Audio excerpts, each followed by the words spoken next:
eu ser, em tudo de ti já havia. Por muito pouco saber, sem ti muito nada seria.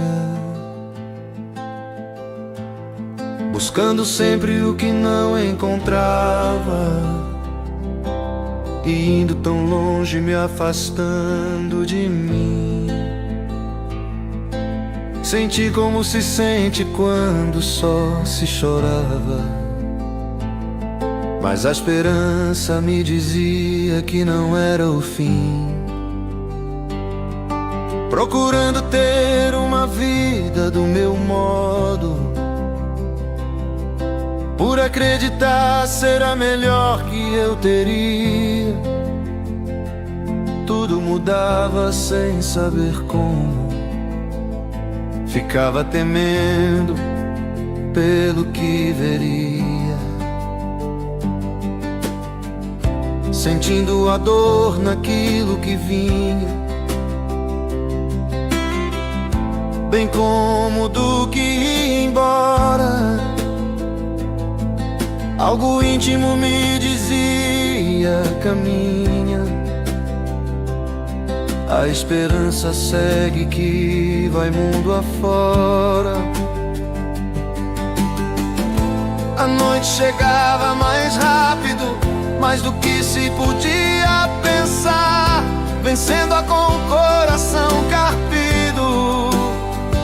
Senti além das dores algo a me amar. A sua inexistência existir. Existir não faz sentido a existência. Que importa ter um porvir, onde não se sentirá a tua presença. Tudo que se tenha vencido, ou tudo onde não se saiu vitorioso, qual seria em tudo sentido, sem ter algo nos fizesse precioso? Sei o quanto teu existir faz a vida ser bela. Quando a porta foi fechada, pelos olhos visto, sentindo com o coração, abristes uma janela. Inexistes, então eu não existo.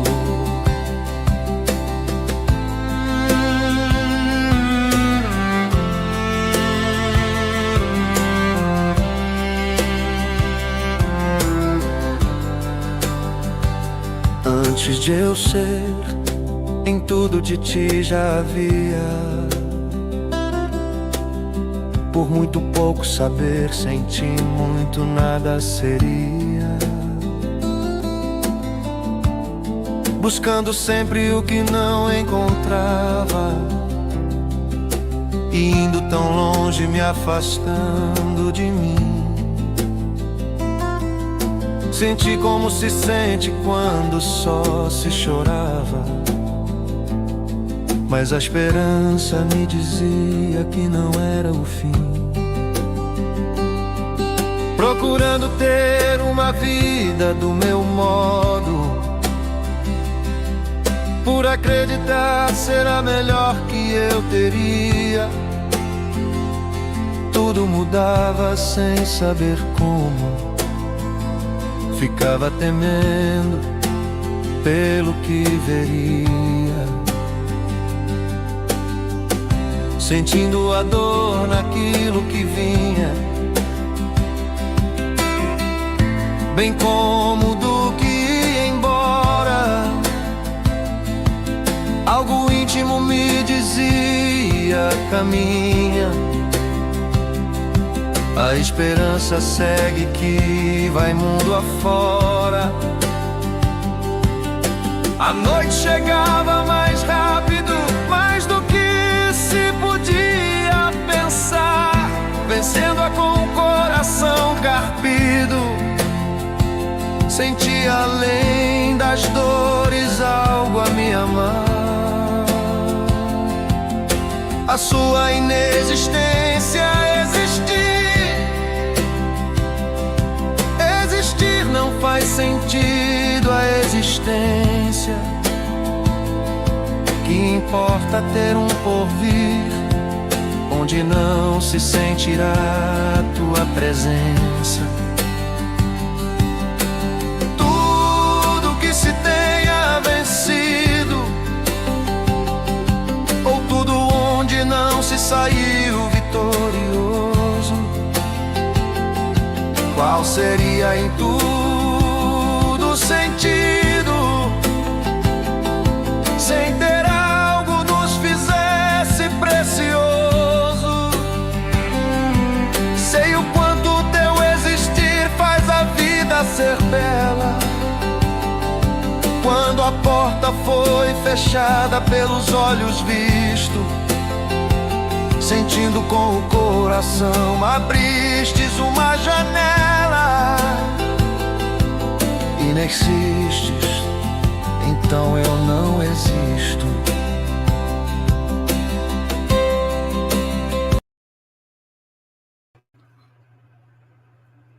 Eu tô tão baixinho, aqui, aumentar.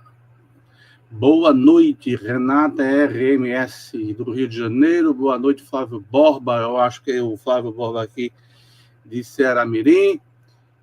A Carioca Brasileira, boa noite. Boa noite, Ângela Serrano Nunes, Rosineide Deda, Teca Filizosa, sempre fiel conosco. Agradeço pelo carinho e atenção. Cleonice Possari, a Regina Célia Valieiro também, e como comentei anteriormente, Carioca Brasileira de NY. LA, Nova York. Então, essa música, né, inexiste, então eu não existo. É um poema de minha autoria, que o nosso amigo Henrique Ivan, lá de Petrópolis, Rio de Janeiro, colocou a melodia lindíssima, por sinal, e ele tem colocado outras melodias em outros poemas que a gente mandou para ele. Se vocês tiverem a paciência, mais tarde, né, ao término, chegando ao término, a gente vai botar um poema, poesia, vamos dizer, um poema prece, né, que é titulado Estejas Comigo, Meu Senhor. Tá bom?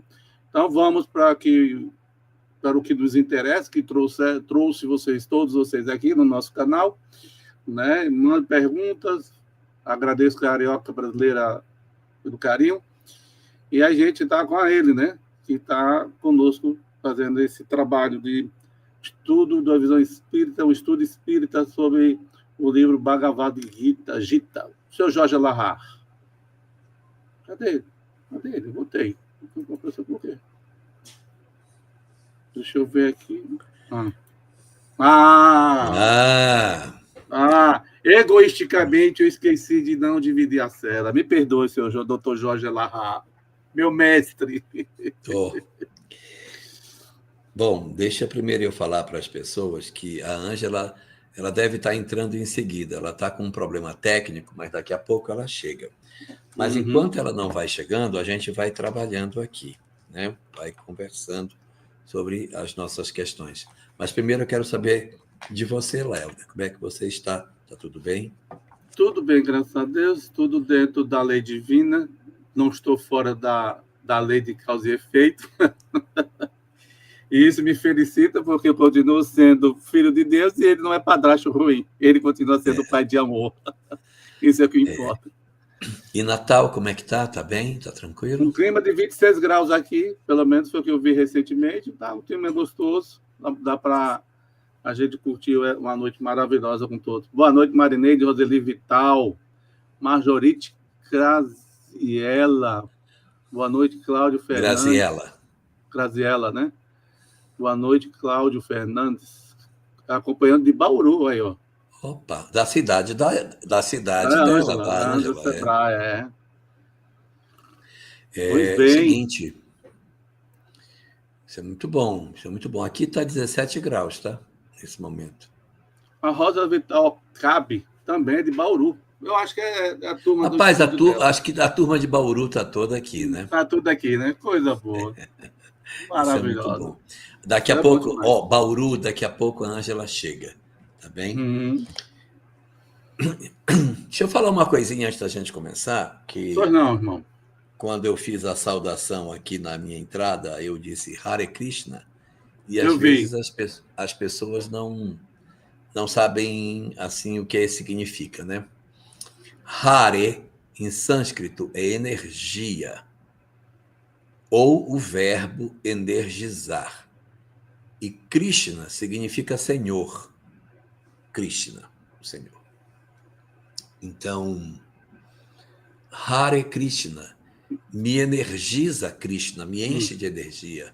Hare Krishna, Hare Krishna, Krishna Krishna, Senhor dos Senhores.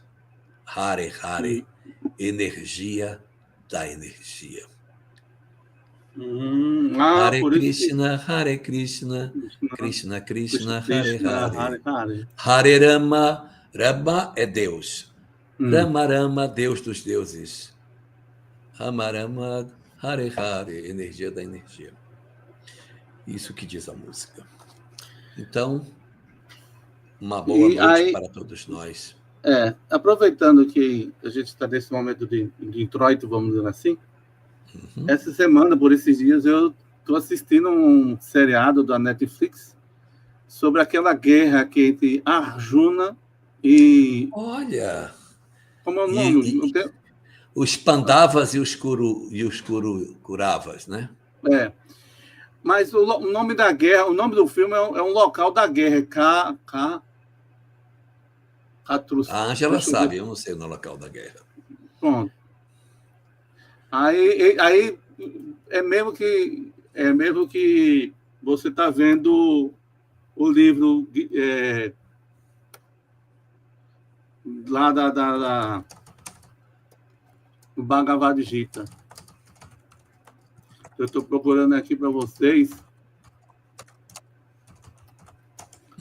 Para vocês verem, assistir. Kurukshetra. Pronto, exatamente. O nome desse é o nome do filme. É um desenho, não é um filme, é um desenho 3D, Kurukshetra. Kurukshetra. Kurukshetra. Rapaz, é muito bom. É muito bom. O diálogo que ele mantém, aí Krishna diz para ele que ele não quer lutar com um primo. Ele para assim, diz, eu vou lutar com meu parente do outro lado. O que é que eu vou ganhar?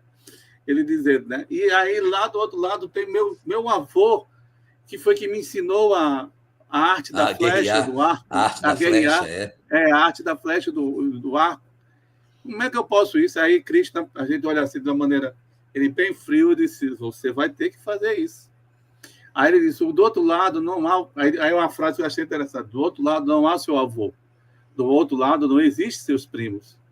Do outro lado, outras palavras, né, que ele coloca no filme, são energias que devem ser combatidas.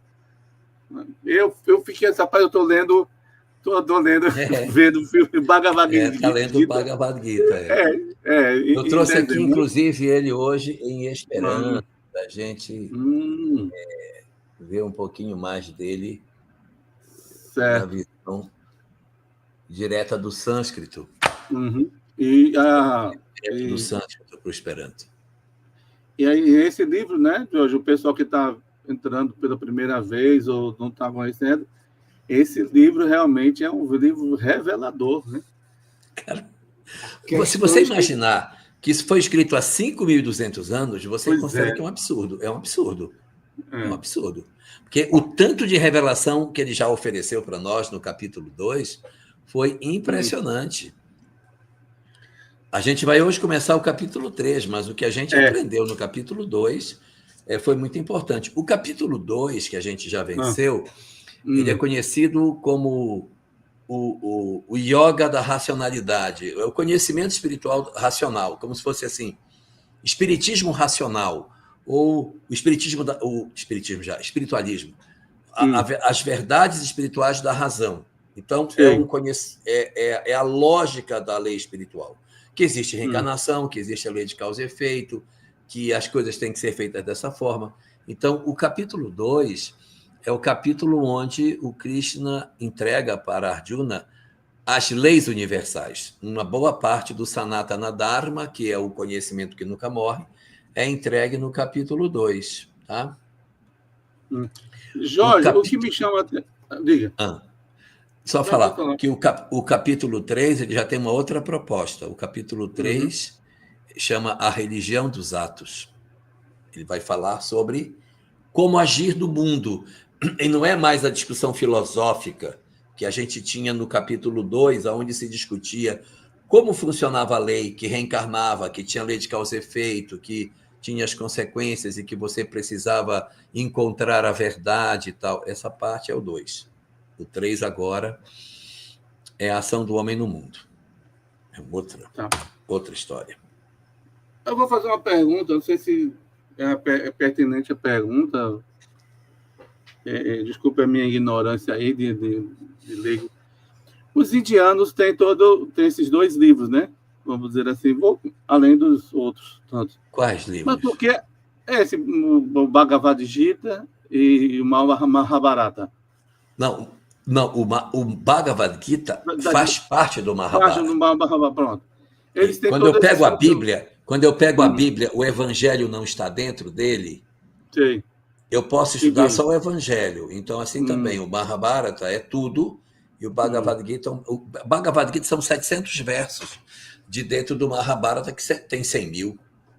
Tá. A minha pergunta é o seguinte: ele detentor desse livro, por que eles ainda foram com a estrutura de casta, Jorge, no contexto social?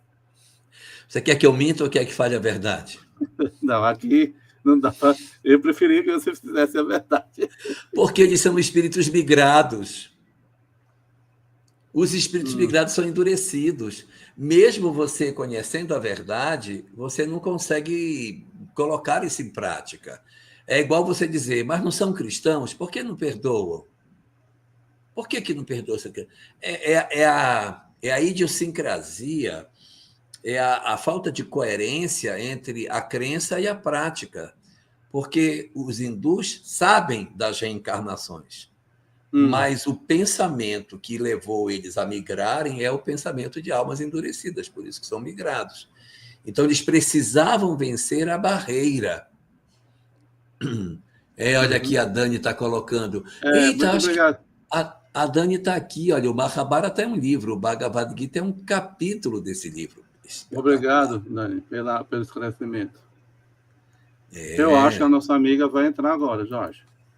Queira Deus. Deus seja louvado. Jesus Cristo é o vencedor do mal. Ela só está usando o áudio, não está aparecendo Mas ela vai abrir a câmera. É porque ela está com a câmera fechada. Tá bom. Quando ela abrir, ela vai conseguir. Então, o que a gente vê então, é a mesma coisa conosco, né? A gente conhece a questão do perdão, do amor, conhece o mensageiro, pelo menos a gente dá a entender que conhece, que é Jesus. Olha aí quem chegou.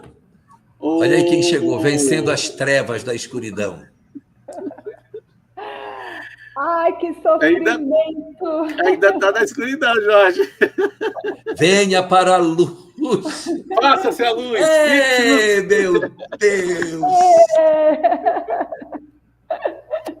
Vocês estão me ouvindo agora? Claro, perfeitamente. Perfeitamente. Claro. Ai, meu Deus, deu até calor aqui. Eu tive que sair. Ele me dava um monte de mensagens. Você não tem acesso, você não sei o quê. Ai, que dureza. Peraí, antes da gente prosseguir, eu preciso corrigir uma coisa. Eu falei a Dani, e não é o Dani. Porque é o Daniel. Me desculpa, Daniel. Perdão. Perdão, Daniel. Boa noite, Ângela Seabra. Ângela, a torcida de Bauru está toda na live hoje. Olha, você já pensou se justo hoje eu não conseguisse entrar? Eu ia ficar sabendo. Aí não dá, né? Aí não dá. Nossa, que decepção que ia ser. Que alegria estar aqui com vocês. Nossa, que saudade, na verdade, né? Poxa. É verdade. O mês inteiro, né? Passou o mês 9 inteiro sem a gente se encontrar, né? Sem se ver, foi. Ó, eu consegui acompanhar um pouquinho do que vocês estavam falando aí. Você conseguiu ver a cidade que acho que o Laelda que perguntou? Consegui. Não, é Não é Curu. Não, eu achei aqui. Kurukshetra. Kurukshetra. É onde houve a guerra. A guerra entre. Pelo menos. Pelo menos é um filme, é um período. É um filme que está passando em desenho. Tem que escrever aí o que é aí essa cidade aí que você botou e ver se aparece o local. Tá bom, mas desculpa, viu? Vamos continuar onde você estava. Você estava explicando sobre o Mahabharata e o Bhagavad Gita, não era isso? Sim. Eu estava mostrando que um está dentro do outro, né? Inclusive o Daniel até nos ajudou aqui, definindo, né, o Bhagavad Gita como um capítulo do Mahabharata, mas tudo bem. Nós vamos começar, Gal Cordeiro. Atenção, Laelder Rodrigues, por favor. Vamos iniciar o capítulo 3º do Bhagavad Gita, especificamente o capítulo que vai falar sobre o chamado Karma Yoga, o reto cumprimento da ação, que, na minha tradução aqui, Kurukshetra é o nome do filme da Netflix. É isso. Jorge, na página 9, no segundo capítulo, está assim, a cena da ação histórica do Bhagavad Gita transporta-nos à planície da Índia, onde os rios Juma e Saraswati, atualmente conhecidos como Kuru e Gel, na capital do país chamada Hastinapura. Eu lembrava do nome Hastinapura, que significa a cidade do elefante, né? Mas o do filme é onde aconteceu a guerra, que era como fosse uma estrada chamada Kurukshetra. Pelo menos está lá no Netflix, eu vou dar uma procurada aqui. O que é que a gente tem no... Alguém pode procurar aí que facilita para nós? Acho que é melhor eu procurar. Hastinapura. Você viu que o Laelder está falando os nomes hindus aqui bem bonitinho já? Ele andou treinando, eu fiquei apavorado quando eu vi. Olha, é o seguinte, pode vir com a onda de vocês de um tsunami, porque eu sou surfista. Eu pego todas elas e saio livre. Olha aqui. Eu vou ler o que é... Sério, Estou falando sério. Olha, eu vou ler o que a inteligência artificial me entregou aqui. Em Hastinapura, a cidade foi o centro de uma luta pelo trono entre primos, os Kauravas e os Pandavas, que culminou na guerra de Kurukshetra. Os Pandavas saíram vitoriosos e a guerra marcou o início da era Kali Yuga. Pronto, tá aí, ó. Eu peguei no... Então, a cidade é Hastinapura, mas o campo onde aconteceu a guerra seria o lugar Kurukshetra. Então, ambos estávamos, todo mundo estava certo aí, né? Tá todo mundo certo. Vamos começar? Vamos começar capítulo 3º. Taran. Vamos lá. A verdadeira... Não, estou errado. Desculpe. Capítulo 3º, Léo. Você estava no capítulo 2. De novo, não. Não, é porque você estava falando, eu subi para ver. Karma Yuga, o reto cumprimento da ação. Tudo o que o homem faz com motivos pessoais é sem valor para o eterno. Eita, os espíritos deviam ler isso com muita profundidade.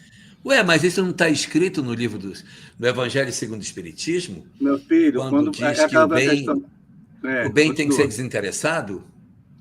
Mas uma coisa é quando você vê outra estrutura sendo a mesma informação. Entendeu?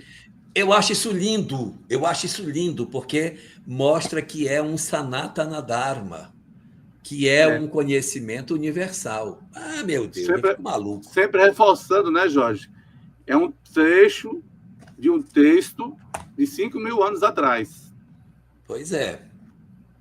Aí continua. Para atingirmos a salvação e a união com Deus, havemos de agir sem motivos egoístas, sem tomar... Vai.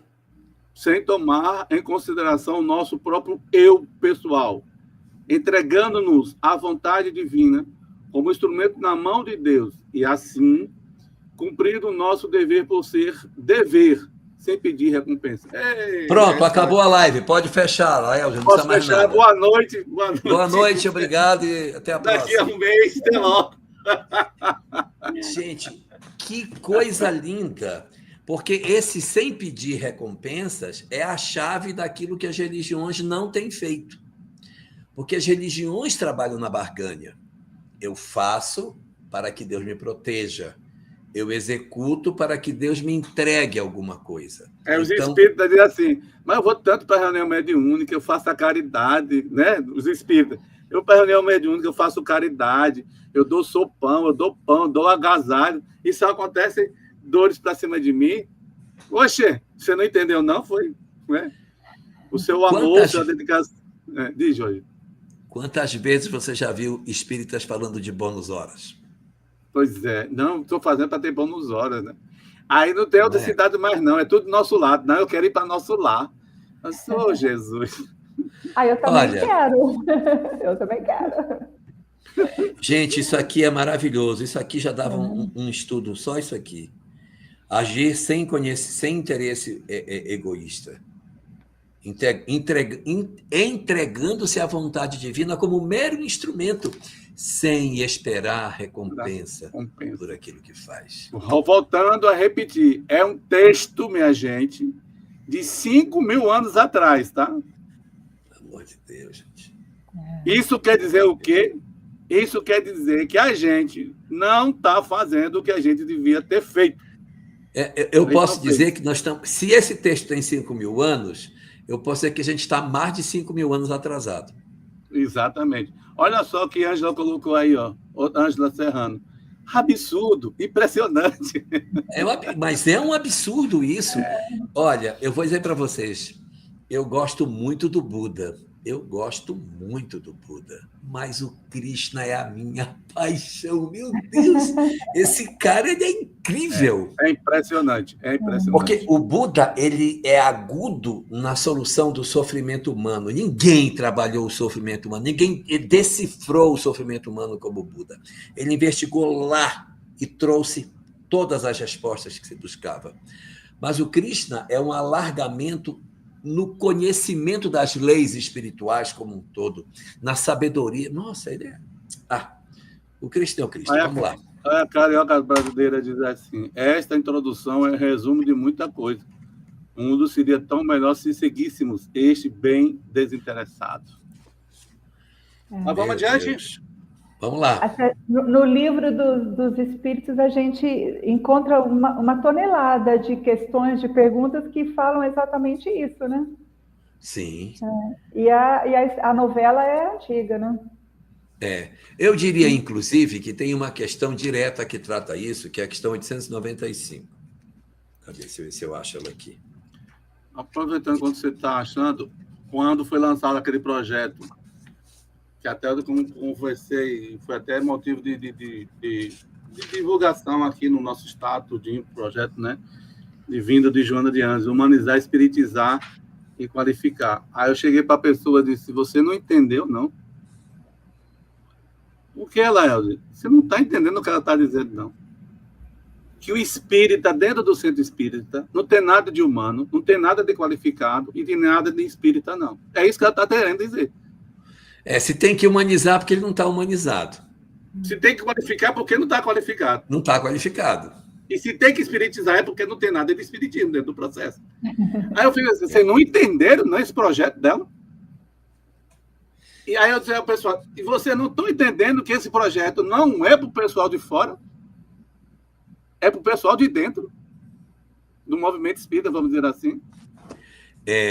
Cadê o livro dos Espíritos? Porque o que está precisando? Diga. Eu vou ler aqui. Lê aí, por favor. Aqui, ó. Questão 895, eu acertei, era essa questão mesmo. Com exceção dos defeitos e vícios acerca dos quais alguém pode se equivocar, qual é o sinal mais característico da imperfeição? Qual é o sinal mais característico da imperfeição? Resposta: o interesse pessoal. O interesse pessoal. Porque o interesse pessoal é a confluência entre orgulho com egoísmo. Interesse pessoal é orgulho e egoísmo a um só tempo. E aí os espíritos já tinham resumido a 2 chagas. Quando chegar na 895, as 2 viram uma só.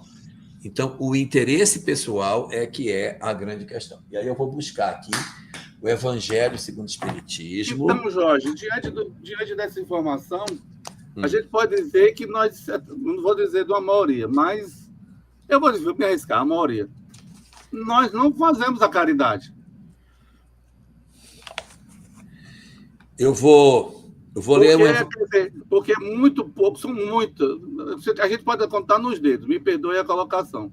A gente pode contar nos dedos, mesmo nos dedos, não é com aquelas pessoas que a gente conhece. A gente pode contar no dedo as pessoas que não têm interesse pessoal naquilo que está fazendo, aquelas pessoas que a gente desconhece. Tem esse detalhe, que não faz parte do nosso círculo de amizade, às vezes. Mas é uma pessoa imbuída do bem e não tem interesse nenhum pessoal. Diz, Jorge. Quero ler aqui do Evangelho segundo o Espiritismo. Cadê a Teca? Teca, Evangelho segundo o Espiritismo, capítulo 20, item 4. No final do item 4, uma pergunta é feita no livro Evangelho segundo o Espiritismo. Arjuna pergunta, que a Arjuna pergunta aí. Arjuna pergunta: se entre os chamados para o Espiritismo muitos se transviaram, como reconhecer os que se acham no bom caminho? Como é que eu sei que o cara está no bom caminho? Responde Krishna: podeis reconhecê-los pelo ensino e a prática dos verdadeiros princípios da caridade, pela consolação que levam aos aflitos, pelo amor que dedicam ao próximo, pela sua abnegação e seu desinteresse pessoal.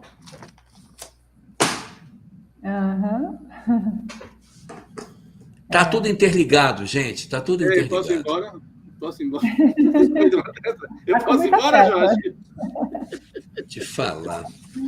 Ai, Jesus amado. Mas podemos começar, volta aí, né? Vamos lá, vamos para o primeiro.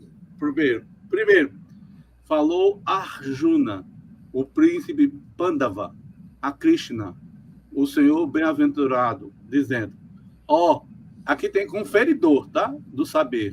A expressão é essa, não sei. Disseste-me que o conhecimento é até mais importante do que a ação. Se assim é, por que me incitas à ação?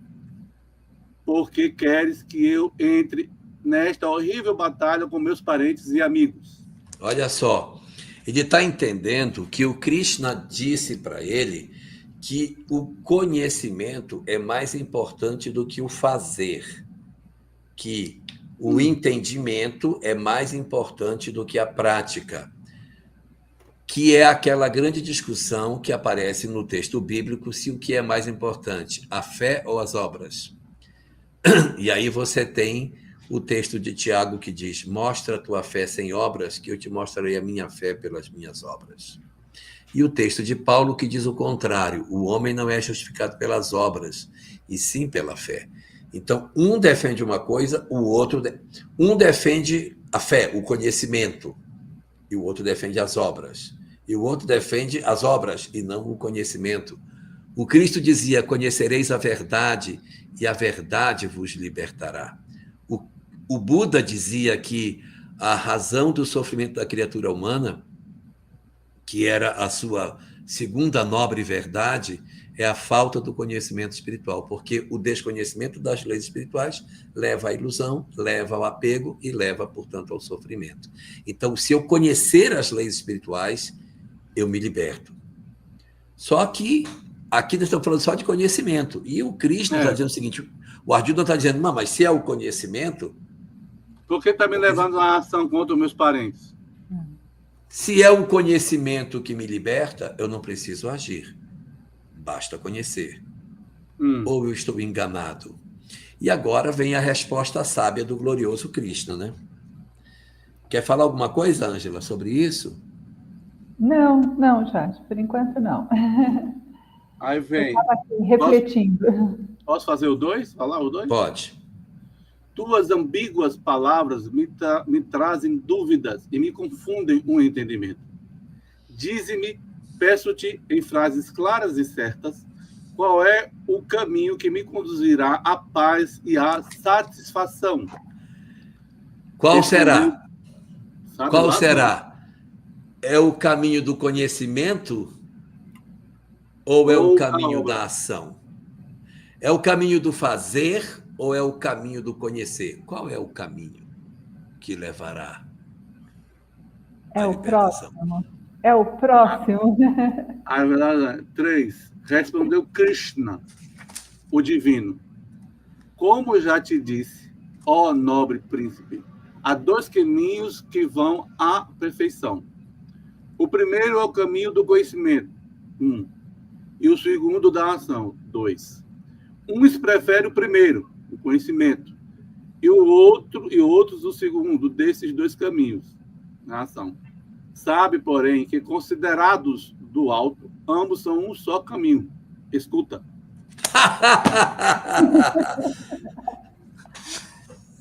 Se eu sei, eu faço. Se eu sei, eu faço. Porque se eu sei e não faço, é porque eu não sei. Olha, eu vou fazer um parênteses aqui. Não, Ângela, fica à vontade. Dentro do yoga, existem quatro linhas, né, do yoga. E essas linhas são a busca da libertação através de, né? Então, no caso aqui, o capítulo está falando do Karma Yoga, que é o yoga da ação, né? Existe o Bhakti Yoga, que é o yoga da devoção. É a pessoa que fica lá na oração, fica na devoção. O Raja, que é o yoga da meditação. E o Gnana, que é o do conhecimento. Então, existem essas 4 formas da prática do yoga, né? E ele está falando aqui, então, do Karma Yoga, que é o yoga da ação. Todas essas formas de yoga levam, né, à libertação, levam a sair da roda do samsara, porque, igual ele diz, quando visto de cima, todos se juntam. Não é lindo? É lindo. É lindo isso. Meu Deus. Cadê a Ângela Serrano Nunes para dizer que é lindo? Gente, é lindo, porque se eu sei, eu faço. Porque se eu sei e eu não faço, é porque, na verdade, eu não sei. Posso fazer Porque se eu soubesse, eu faria. Eu penso que sei, porque não faço. Fala. Posso fazer uma reflexão aqui que está me acudindo? Isso me remete a uma frase do livro A Caminho da Luz, né, de Emmanuel, que ele diz assim, que talvez Jesus tenha dito o seguinte: eu sou o caminho da verdade e da vida. Diferentemente como está escrito no texto do Evangelho, que é caminho, verdade e vida. Não, aí Emmanuel diz assim: eu sou o caminho da verdade e da vida. Se eu sou o caminho, você tem que seguir a verdade e a vida. É aquela questão do conhecimento e ação. Se você conhece, você faz. Entendeu? Estão entendendo aonde eu quero chegar? Se eu sou o caminho da verdade e da vida, você ir por mim, você tem que ser a verdade e a vida. Não há como, não há outro. É a mesma coisa do conhecimento. Se você conhece, você age. Porque o próprio agir está no conhecimento. Essa é a situação. Por quê? Porque não há nada, não há nada diferente. Não há nada diferente. Se você sabe o conhecimento, não há dúvida naquilo que você está fazendo. O que você vai ter que fazer. Diga, Jorge. Então, quando alguém perguntar para nós assim, Quem está certo? É Tiago ou é Paulo? Porque Tiago diz que o homem é justificado pelas obras e não pela fé, e Paulo diz que o homem é justificado pela fé e não pelas obras. Quem responde? Pergunta para Krishna, capítulo 3º, item 4, que ele vai te dizer. Vai no Bhagavad Gita buscar a resposta. Né? Olha,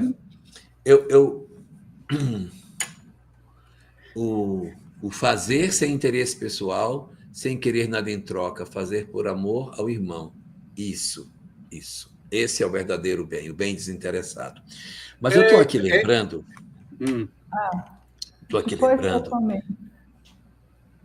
Estou lembrando aqui da parábola do bom samaritano, que diz que quando o samaritano passou, ele viu o homem e, vendo-o, moveu-se de íntima compaixão. Aí ele socorre a pessoa. Então, é esse movimento que a gente tem que ver, porque é o conhecimento atrelado à ação. Eu sei e eu faço. Porque se eu não sei, eu não necessariamente vou conseguir enxergar para fazer. Eu tenho que ver o outro, e vendo-o, moveu-se de íntima compaixão. Quando eu enxergo o outro e eu tenho conhecimento, eu raciocino sobre aquilo. Se eu vejo e aquilo não me move, então é porque eu, na verdade, não vi e não entendi. Diga, Ângela. Eu estou tentando juntar os meados, os fios aqui, né? Porque, assim, você às vezes pensa que a ação é uma ação correta, né? Mas você pode até não estar ajudando a pessoa naquele momento, né? Então, quer dizer, aí a gente precisa do conhecimento, né? A gente precisa dessa prática do conhecimento para que a ação seja correta também. Né? Me parece assim que uma coisa pode levar no caminho, mas precisa das outras para complementar. Aí você entende a frase de Emmanuel, né?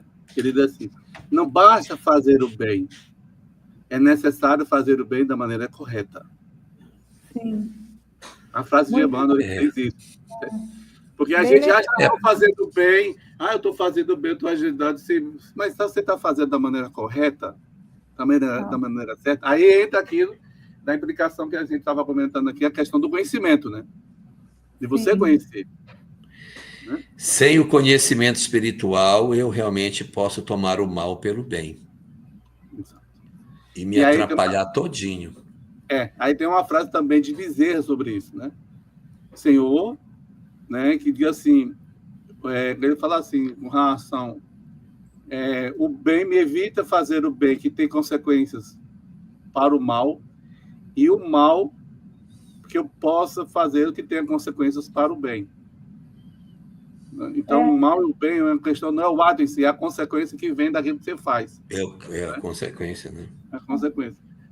O que eu estava refletindo aqui também é assim, quando a gente olha para o aspecto do Bhagavad Gita, ele coloca os 4 caminhos como possíveis para a iluminação, né? O possível para atingir a iluminação. Não interliga um ao outro na caminhada, interliga lá no final. Né? Então, eu acho que a gente, provavelmente a gente lendo aqui, a gente vai conseguir enxergar, colocar mais luz sobre esse pensamento.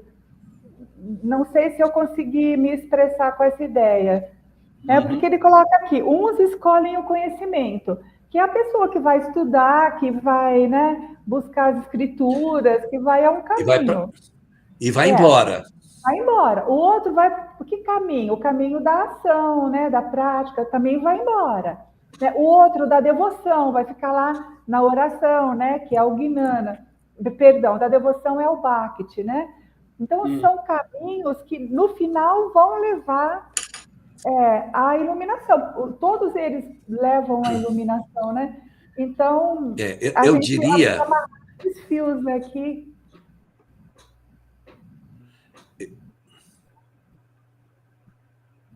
Pode falar, Jorge. Eu pegaria um pensamento que é da Cabala. Na Cabala tem um pensamento que diz assim. A Cabala comenta da seguinte forma. Se por algum motivo você desenvolveu apenas uma asa, você cresceu numa asa específica, então você vai reencarnar para desenvolver a outra. Aí, trazendo isso para o conceito que você está colocando, Ângela, o cara foi embora no conhecimento e deixou a ação, na outra encarnação ele vem para desenvolver o outro braço que ficou pendente. A outra vem asa. Trabalhar a outra asa que ficou para trás. Né? Sim, Na Cabala, a Cabala diz que é assim, você avançou num campo e deixou outro na retaguarda, você vai reencarnar para desenvolver o outro. São 5 asas na Cabala, então você tem que trabalhar as 5. Ficou pendente numa, tem que voltar para desenvolver aquela que ficou para trás. Tem que ter o equilíbrio das 5. É melhor começar logo um pedacinho de cada asa, né? Mas é melhor, porque senão fica muito ruim, né? Você anda muito. Vamos lá no item 4. Esse item 4, eu sei não. Vamos lá. Engana-se quem pensa que, esquivando-se das ações e persistindo na inatividade, escapa dos resultados da ação. Quem nada começa não pode entrar no estado da paz eterna. A inatividade não conduz à perfeição. E, na realidade, nem há coisas que se possam designar pela palavra inatividade, pois tudo, no universo, está em atividade constante. E nada pode subtrair-se na lei geral. Então, neguinho... Krishna não sabia da existência do átomo, tá? Nesse período. Mas ele diz que está tudo em atividade. Como se as coisas estão paradas? Eu estou com um objeto que está parado aqui, mas o corpo que está parado, os elétrons estão o tempo todo se movendo. Não existe nada em repouso no universo. Nada. Então, aquela historinha que a gente usa a frase. Eu vou deixar para montar para ver como é que fica. Você está perdido. A sua inação vai provocar uma reação, uma ação contrária, que vai custar muito caro, né, dentro da situação. Eu vi agora há pouco vi uma questão do Livro dos Espíritos que explica exatamente isso, que a gente não pode ficar na inatividade. Quer dizer, não existe inatividade. Ou a mente está pensando, ou o corpo está agindo, quer dizer, não existe a inatividade, né? Só que eu não marquei a questão qual é. Eu tenho só uma colocação rápida, Jorge. Tem uma colocação, às vezes o pessoal chegava para perto de mim e disse, Laelde, eu fiz sem pensar. Aí eu olhava para a pessoa assim, negativo. Não vem com essa, não. Mas por que, Laelde? Você não acredita em mim? Não acredito, não. Mas eu fiz sem pensar. Não, você fez sem refletir nas consequências do que você ia agir. Mas se você pensou, pensou. Não tem como. É verdade. Não há como. Aí a pessoa ficava assim, como é que está? Não me diga que você fez sem pensar, não, porque você pensou. Não há como. O correto seria, rapaz, eu fiz, me perdoe, eu me desculpe, sem refletir nas consequências. E a minha reflexão foi uma reflexão errada, equivocada, aí tudo bem. Mas não diga que fez sem pensar, não, porque você pensou. Diga, Jorge, desculpe. Tem uma questão de O Livro dos Espíritos que também pode nos ajudar nesse aspecto, que é a questão 943. E eu vou ler aqui para nós. Deixa eu ver se eu acho aqui. 943. Ela trata sobre o sofrimento, sobre o desinteresse pela vida. De onde vem o desgosto pela vida que se apodera de certos indivíduos sem motivo que o justifiquem? De onde vem a apatia, esse desejo de vazio existencial, essa coisa toda? Aí diz, vem da ociosidade, da falta de fé e muitas vezes da saciedade. Então, isso mostra para nós que a ociosidade não conduz à felicidade. Aí eu pego o Krishna. O Krishna diz, na inatividade, quem nada começa não pode entrar na paz, no estado de paz universal. A inatividade não conduz à perfeição. E eu estou lendo ali que a ociosidade gera estados de perturbação emocional. Então, o que é que eu estou vendo? Eu estou vendo que realmente nós temos a necessidade de estarmos em constante processo de crescimento para a gente aproveitar as oportunidades da vida, né? Uhum. Eu vi uma live de um rapaz que eu sigo, que chama Jorge Lahar. Ele disse assim, ó... Conhece esse rapaz? Ele é gente fina? Eu conheço, eu assisto alguma coisa dele. Que a ociosidade é a incapacidade de encontrar um propósito na vida. Ele disse isso.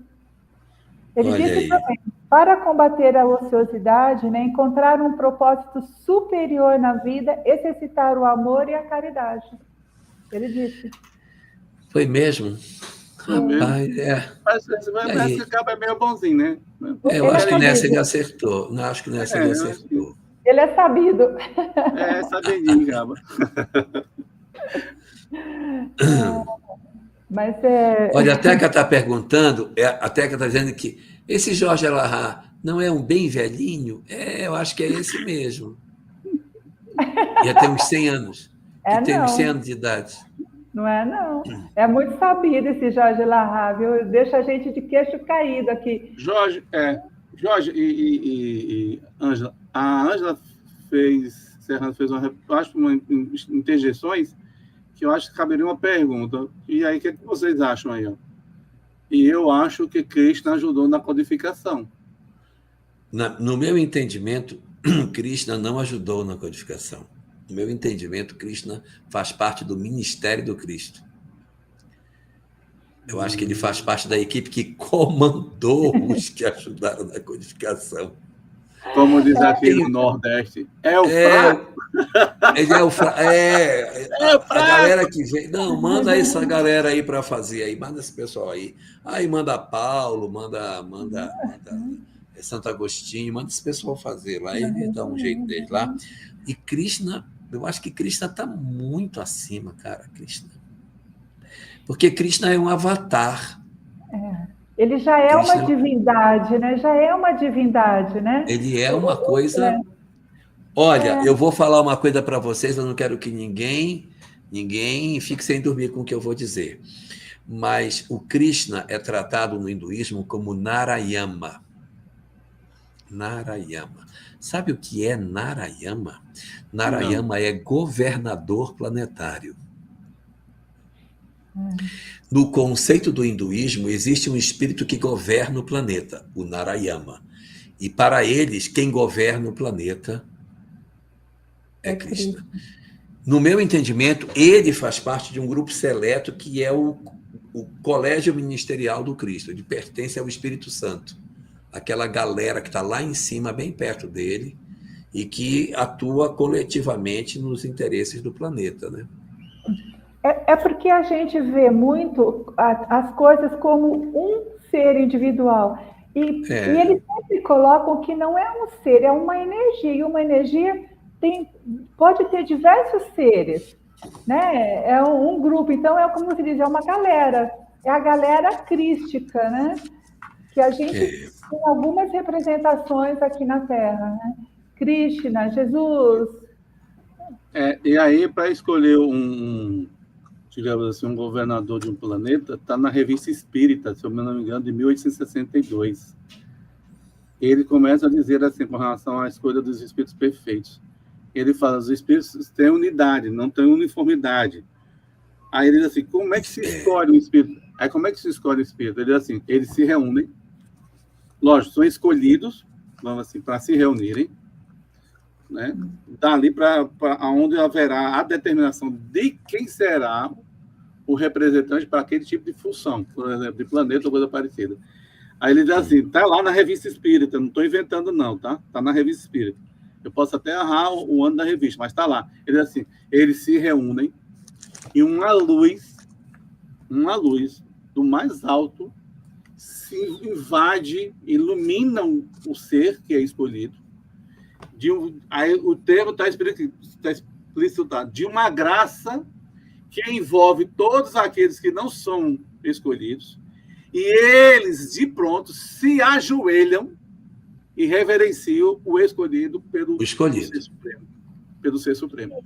Então, em outras palavras, dá a entender que é o próprio, ou então, ministro que tem uma ligação direta com Deus, é que determina quem é daquele grupo.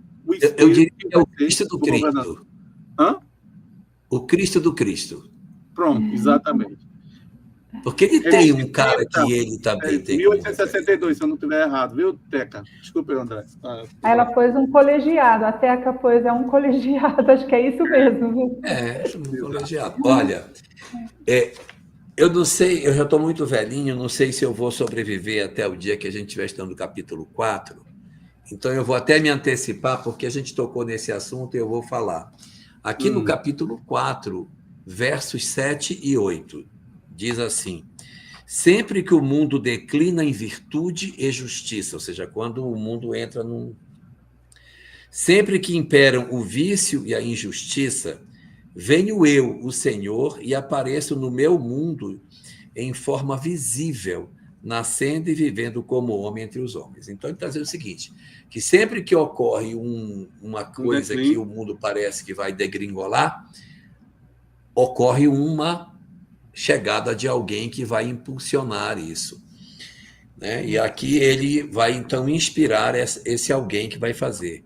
Agora, olha o que ele diz no 8. A minha influência e doutrina destrói o mal e a injustiça, restabelecem a virtude e a justiça.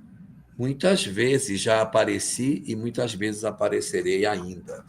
Aí eu pego o Evangelho segundo o Espiritismo, pego o prefácio e leio o segundo parágrafo do prefácio. Que esperançoso isso, né? Que motivador. Muito motivador. Que a gente não vai abandonar ninguém, eu não abandono, eu estarei convosco até a consumação dos séculos. Né? Olha aqui no prefácio o que é que está dito. Introdução. Meu Deus, eu não acho o prefácio. Acho que tiraram o prefácio desse livro. Cadê o prefácio? Eu não vou achar. Mas é aquela assim, os Espíritos do Senhor como... Está aqui, não. Explicação. Prefácio, está aqui, ó. Os Espíritos... O segundo parágrafo. Eu vos digo em verdade que são chegados os tempos em que todas as coisas devem ser restabelecidas no seu verdadeiro sentido. Então, isso tem que ser restabelecido que estava fora. Estava desequilibrado. Para dissipar as trevas. Se você pegar aqui, o Krishna fala que ele vem para vencer as trevas. Tá? Para as trevas. Para confundir os orgulhosos e glorificar os justos. É exatamente isso que ele fala nesse capítulo aqui, nesses 2 versos. Mas vamos para frente. Vamos para frente. Aí, continuando...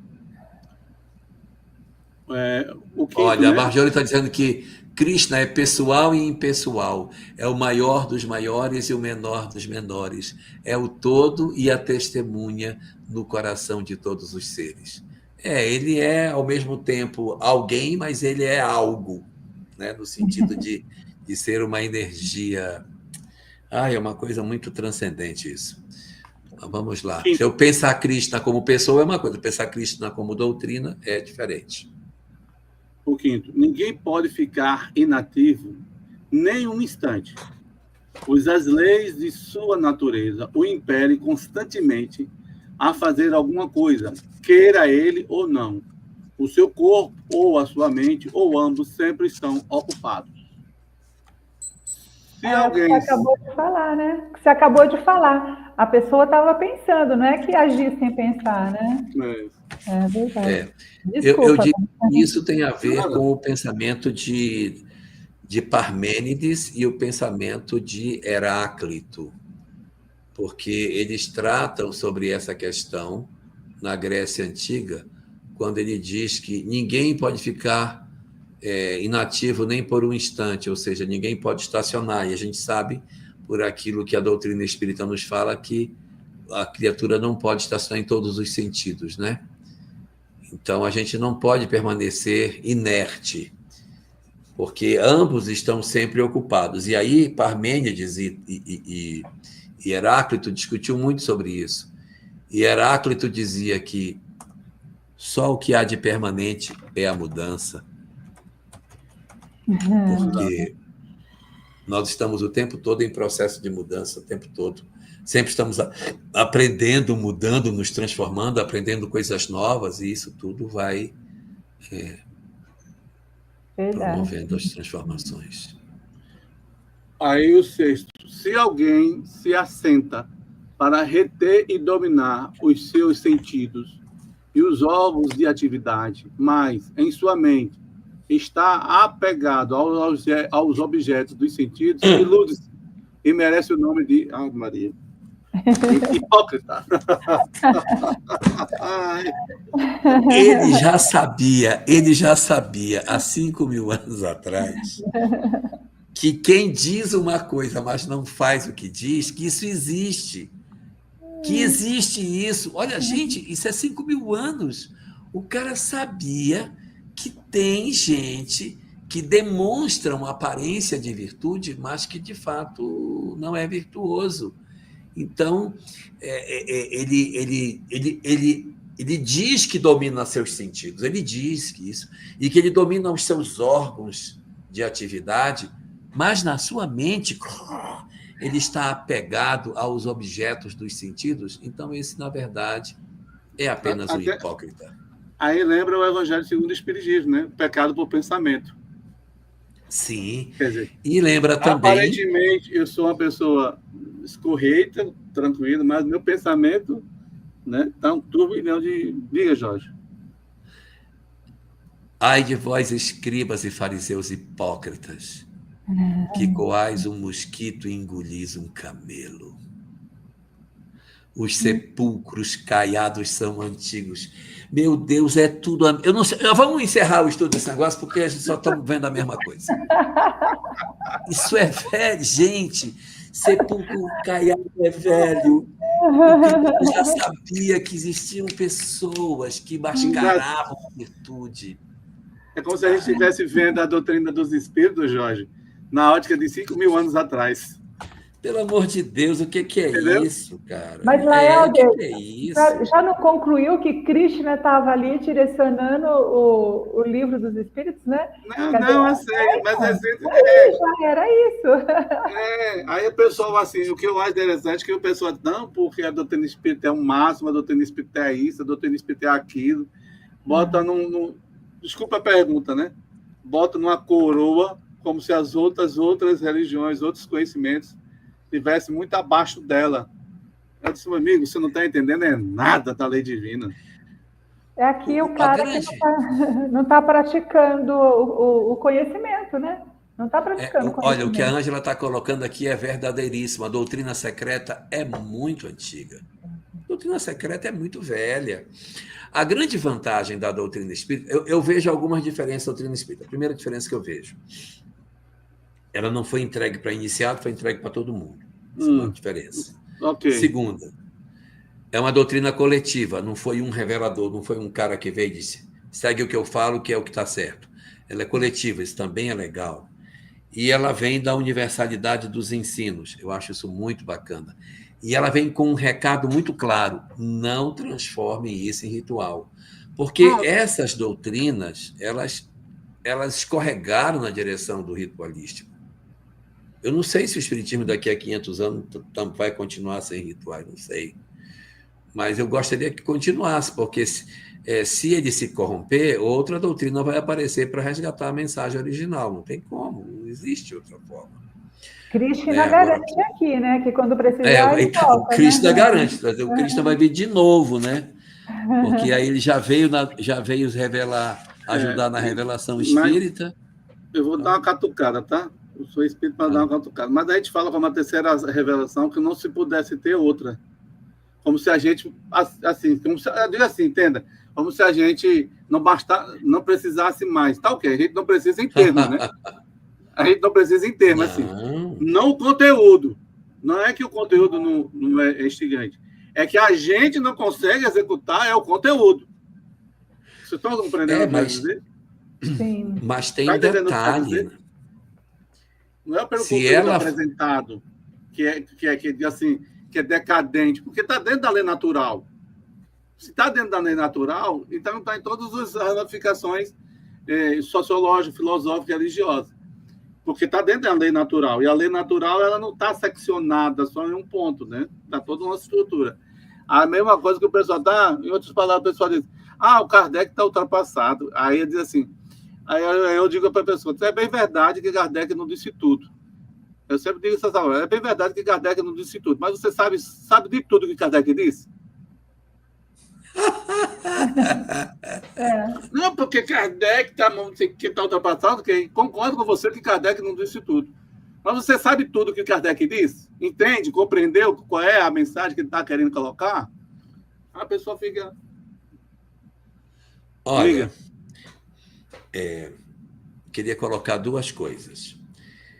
No livro A Gênese, capítulo 1, item 55, Kardec escreve lá que a doutrina espírita é progressiva, ou seja, ela vai sempre se alargando, claro, porque tem coisas hoje que não tinha naquela época, por exemplo, você pega um livro como este aqui, ó, Genética e Espiritismo. Espiritismo, Euripides School. Isso aqui tem um monte de coisa que na época de Kardec não tinha, porque não existia genética na época dele, os experimentos de Mendel são de 1880 e o DNA é do ano de 1900, não tinha como ele falar de genética. Então, a doutrina vai se alargando com o tempo. E até mesmo esta obra que está aqui, ela é de 1997, se não me engano, então ela, evidentemente, ela é de 97. Ela já vai fazer 30 anos, então muita coisa a biologia descobriu depois dessa obra, ela também precisa ser alargada com novos saberes, né? Então, isso é plenamente tranquilo, ou seja, que a doutrina espírita ela vai se expandindo para novas áreas, ela não pode desconstruir o que está feito. Se por algum motivo ela se corromper e ela se destruir, tem um texto de Kardec, acho que é no livro O que é o Espiritismo, em que ele diz o seguinte, se algum dia o Espiritismo for destruído e todas as suas obras forem queimadas, tudo destruído, ele se reescreverá, certamente com outro nome. Mas as verdades espíritas estão na lei da natureza, elas se reescrevem. E é verdade, porque o Bhagavad Gita está sendo reescrito, é a mesma coisa. Tudo bem, tem mais caráter científico, a forma como o espiritismo está posto é mais robusta, codificado, estruturado, claro, mais organizado. Né? Porque aqui não vou falar que está desorganizado, mas os assuntos eles voltam dentro do Bhagavad Gita. E no espiritismo, Kardec organizou de maneira... Então, o livro que eu mostrei, Eurípides School. Tá aqui, acho que é Kiel, né? Porque tem trema no U. Que é alemão. Eurípides Kiel, sei lá. Depois eu pergunto como é que fala esse nome. É esse aí. Resolve. É esse aí mesmo. Mas tem outras obras, tá? Que surgiram sobre...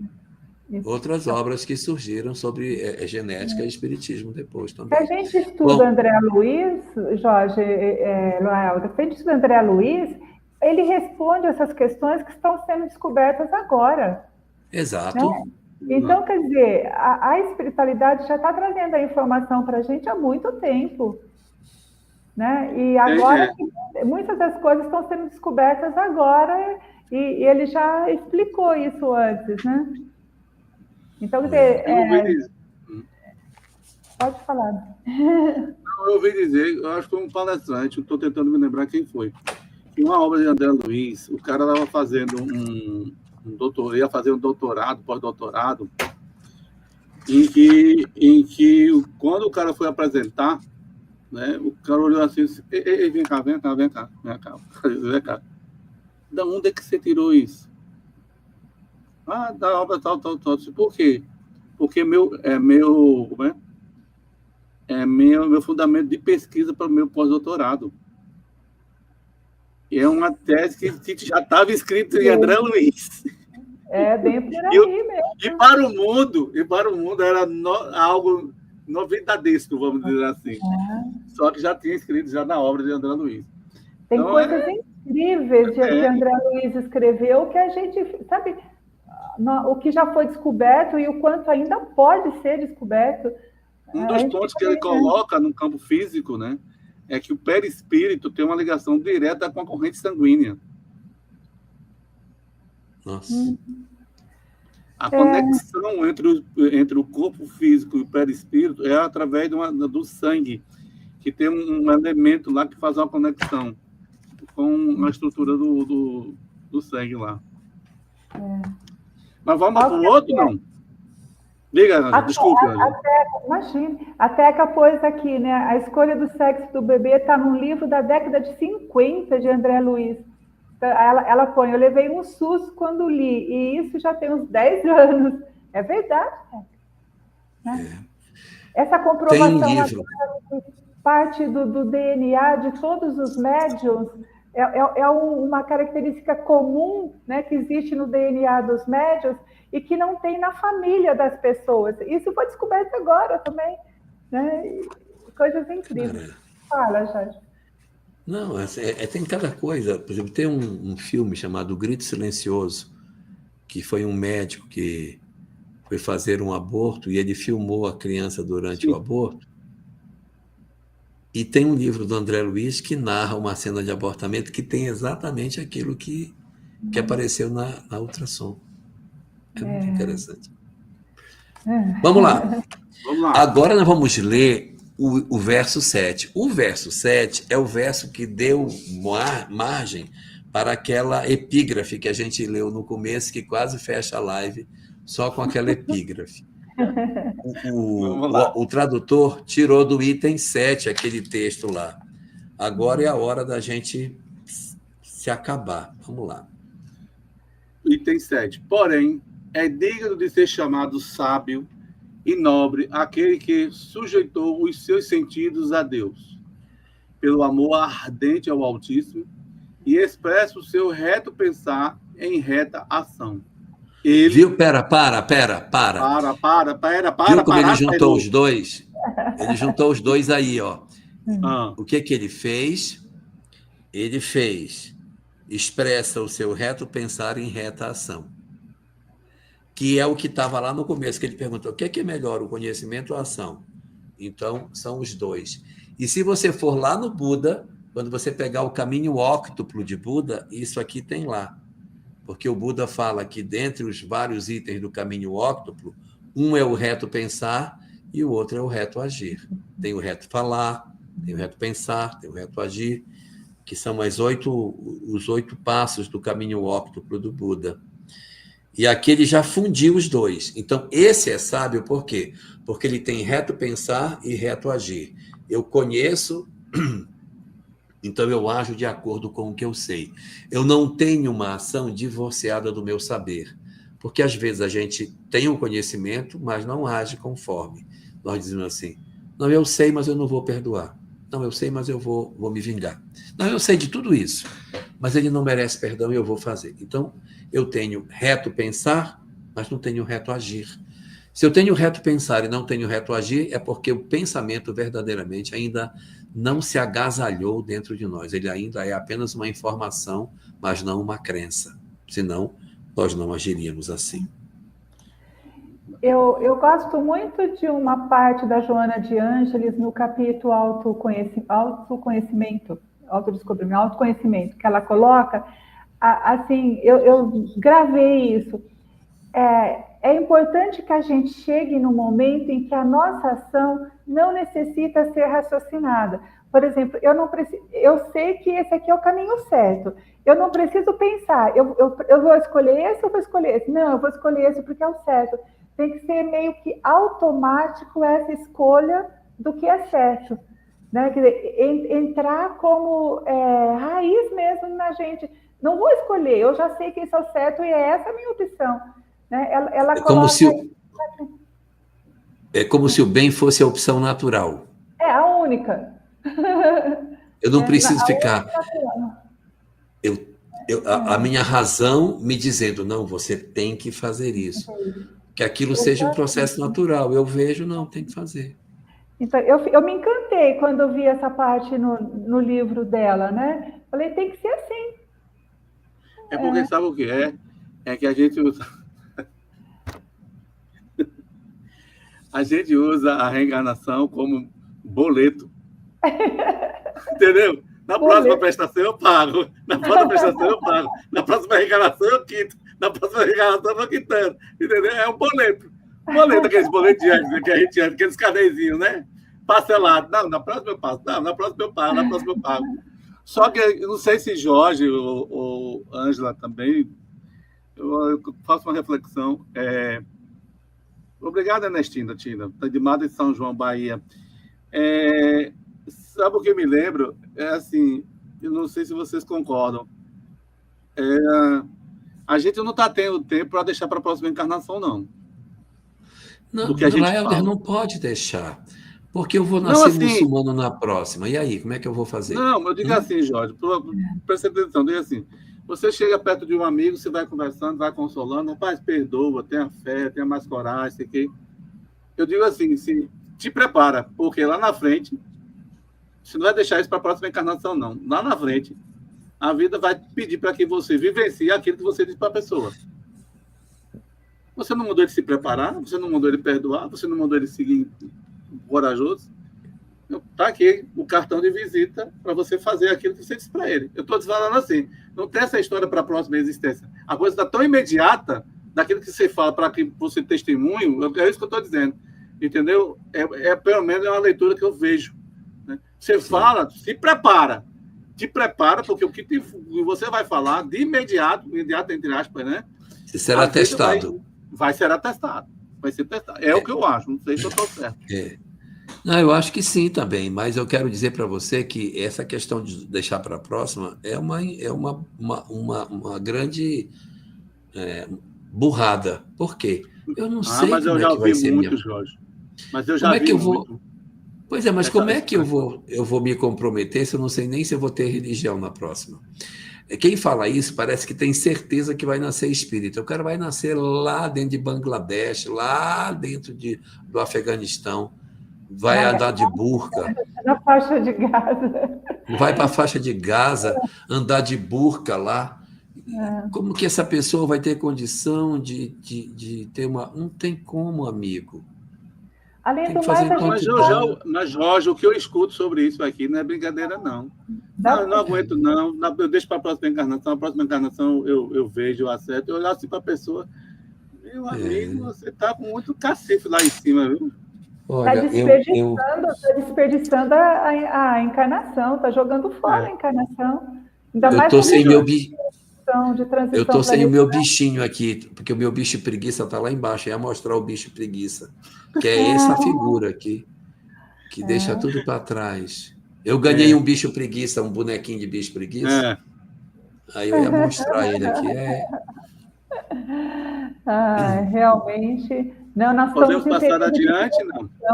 Pela transição, a gente não pode ficar esperando, não. Aliás, nós paramos o parágrafo na metade, né, Léoda? Nós não lemos tudo. Então, desculpa. Ele cumpre o seu dever. Vou repetir o texto, tá? Melhor.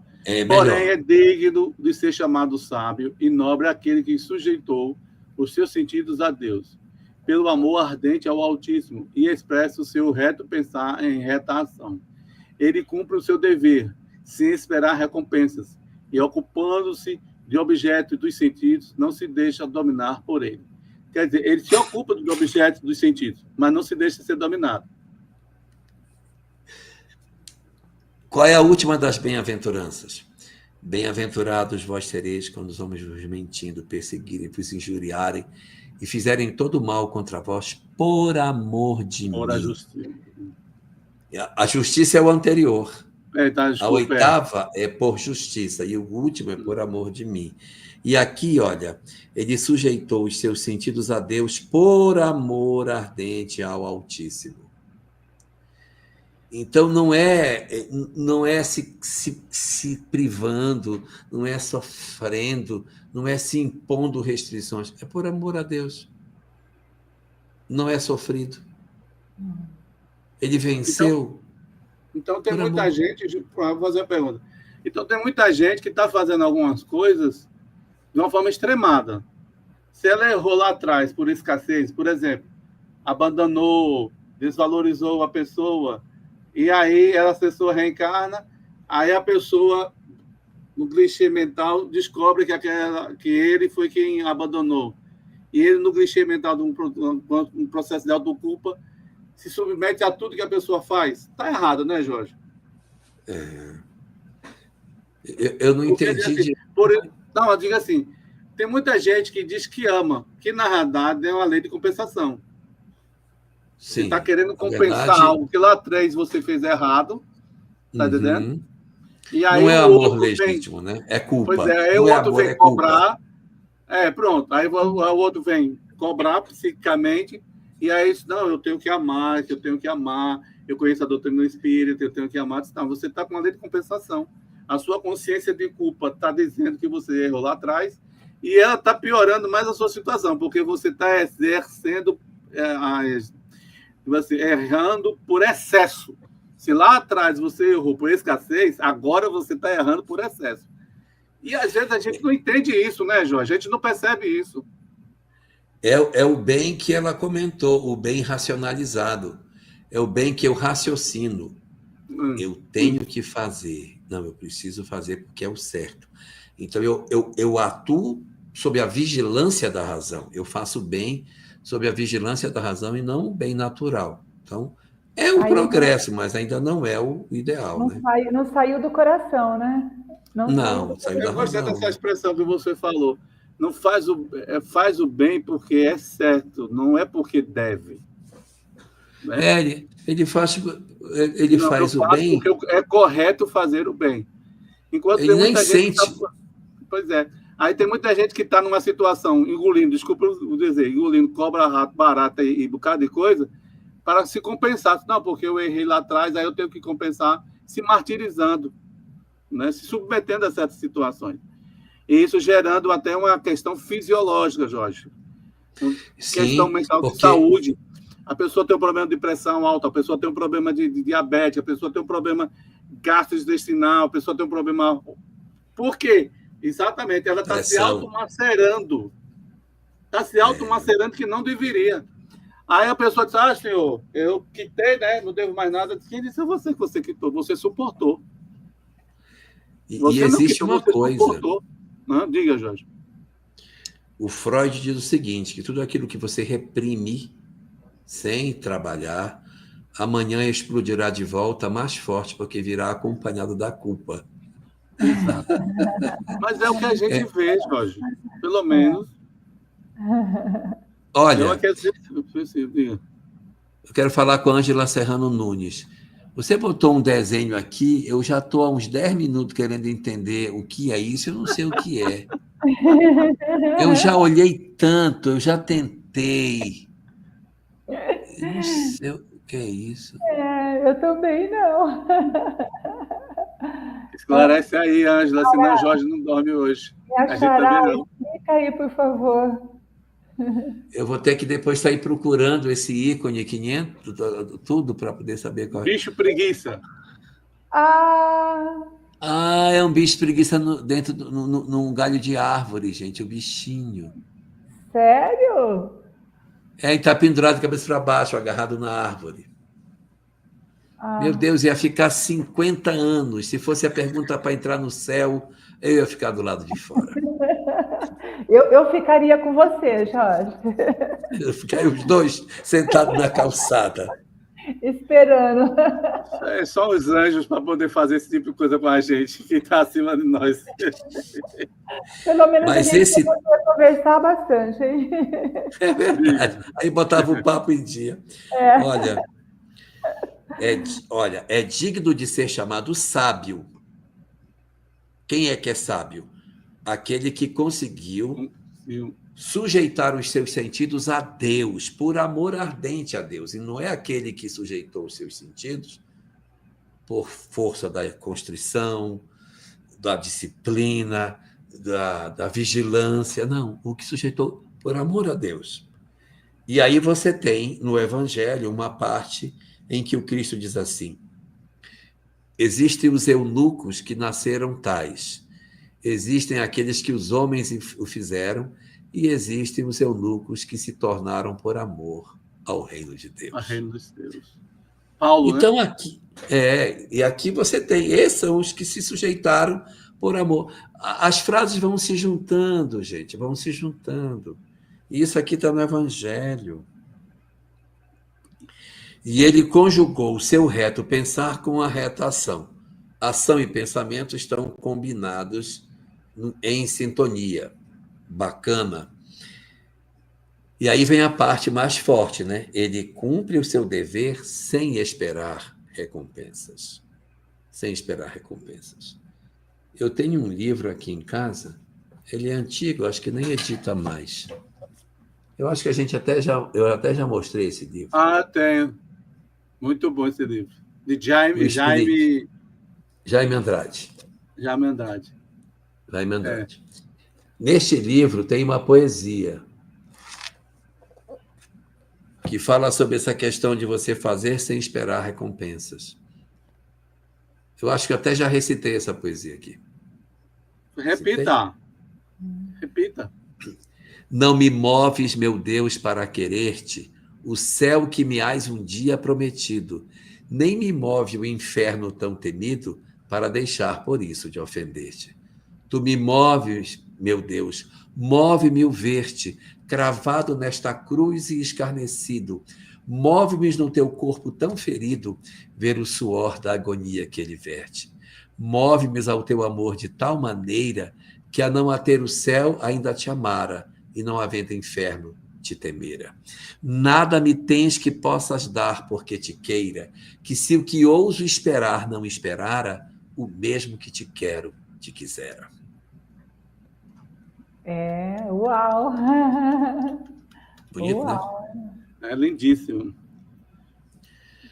Então não é o inferno. Diga, desculpa. Não é o inferno nem o céu. É, na verdade, a capacidade de nós entendermos que, no fundo, é a relação com o divino que nos faz isso. Então, nós vamos parar aqui, na 7. Olha, nós vamos acabar esse livro nunca. Não vamos acabar esse livro nunca. Para que pressa? Não precisa ter pressa, não. Olha, nós temos que arrumar um livro que não tenha tanta conexão com o Espiritismo. Vamos parar esse aqui, vamos pegar um outro que não tenha conexão, que é para ver se a gente anda mais depressa. Porque esse aqui, meu amigo, tem conexão demais. Não é possível. Se não dá. Você quer simplificar? Pega a Joana de Ângeles, bem simples. É, claro. Vai ficar bem tranquilo. Aí não anda mesmo. Aí é que... Aí é que fica. Pronto. Então, eu pediria que a gente ouvisse uma música aqui, né, uma prece, para que a gente depois faça as colocações e encerre, tá bom? Pode ser? Tá bom, pode ser. Laelde, sabe o que me ocorreu agora? Eu queria deixar uma tarefa de casa, uma lição de casa. Pode colocar. Olha a última aqui. Ocupando-se de objetos dos sentidos, não se deixa dominar por ele. E se a gente pensasse nisso, que a gente tentasse trabalhar o não apego, mas também tentasse trabalhar o apego, que a gente buscasse os nossos sentidos e refletir como que a gente está se apegando a esses sentidos. Entendi. Exato. Uma boa tarefa de casa para reflexão. E aí, Ângela Serrano está perguntando quando será o próximo encontro, Jorge. 30/11. 30/11. De que horas? 19 às 20h30. 19 às 20h30. Ok. Então, vamos lá para a música e depois a gente quer fazer as suas colocações finais, aí a gente vai botar a música e aí no final a gente encerra. 30/11, viu, gente? Teca. Não, as considerações finais na verdade, só a gente perceber o quão similar é tudo. Quanto mais semelhança tem, mais fantástico na verdade, o estudo, porque a gente vai descobrindo que, no fundo, existe só uma verdade. Eu acho isso lindo, gente. Eu acho isso lindo. Nossa. É verdade. Eu quero só, como eu cheguei atrasada aqui na aula hoje, eu quero agradecer as pessoas amigas que estão acompanhando e o carinho, e eu fico super feliz com isso, porque é gostoso, né? Saber que os nossos amigos estão por perto. E é realmente gratificante. Obrigada a todos. E obrigada a vocês dois por compartilharem comigo. Nós que agradecemos a sua colaboração, sempre preciosa e precisa, né? Gente, aí eu vou botar uma música, Buda, que é a proposta de Jorge. Em quadrinhos. Estou dizendo, Jorge é Jorge, não tem para onde não. É mangá. Se Jorge... Sabe aquelas típicas daquelas pessoas que se não existisse Deus tem que inventar? É Jorge. É o próprio, né? É o próprio, é mangá. Então vou botar aqui uma... Ele vai ser um velhinho de 150 anos e vai estar aí. Ano que vem já vou ter 150. Vou botar aqui a música. Tá bom. Vocês que puderem aí assistir, porque é uma música prece, vibre em favor da vida de vocês, dos amigos, quem estiver doente, coisa que o valha, tá bom? Boa semana para todos. Dia 30 de novembro a gente se encontra. Maravilha.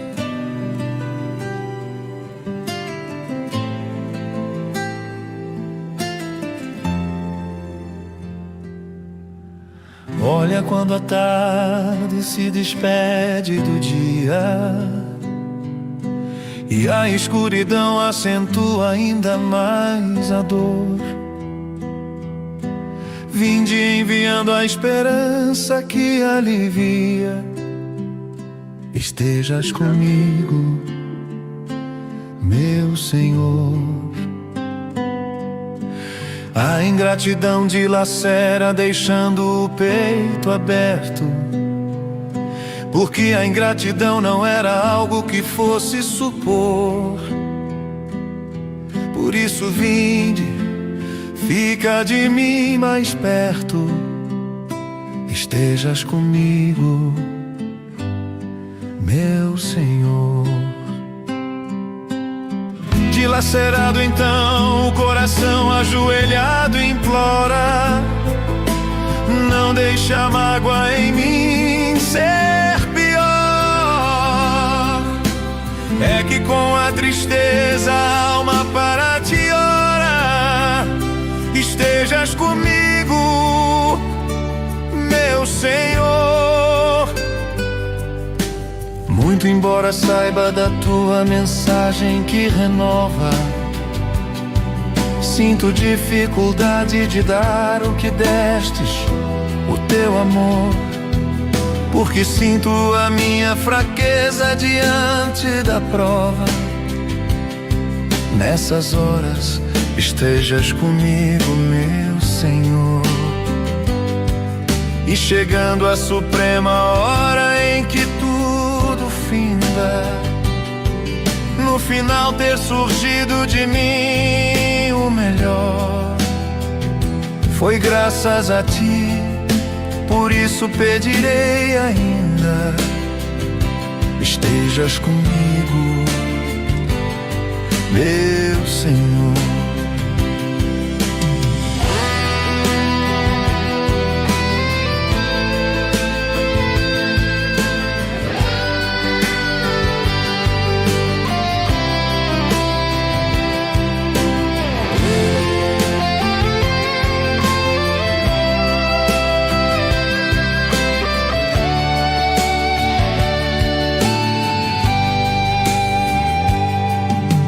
Olha quando a tarde se despede do dia e a escuridão acentua ainda mais a dor. Vinde enviando a esperança que alivia. Estejas comigo, meu Senhor. A ingratidão dilacera, deixando o peito aberto, porque a ingratidão não era algo que fosse supor. Por isso vinde, fica de mim mais perto, estejas comigo, meu Senhor. Dilacerado então, o coração ajoelhado implora: não deixe a mágoa em mim ser pior. É que com a tristeza a alma para te ora.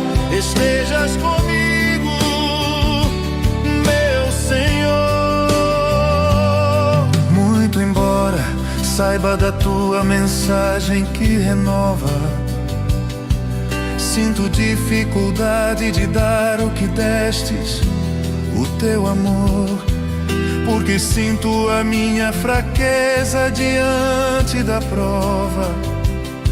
Nessas horas estejas comigo, meu Senhor. E chegando a suprema hora em que tudo finda, no final ter surgido de mim o melhor, foi graças a ti, por isso pedirei ainda.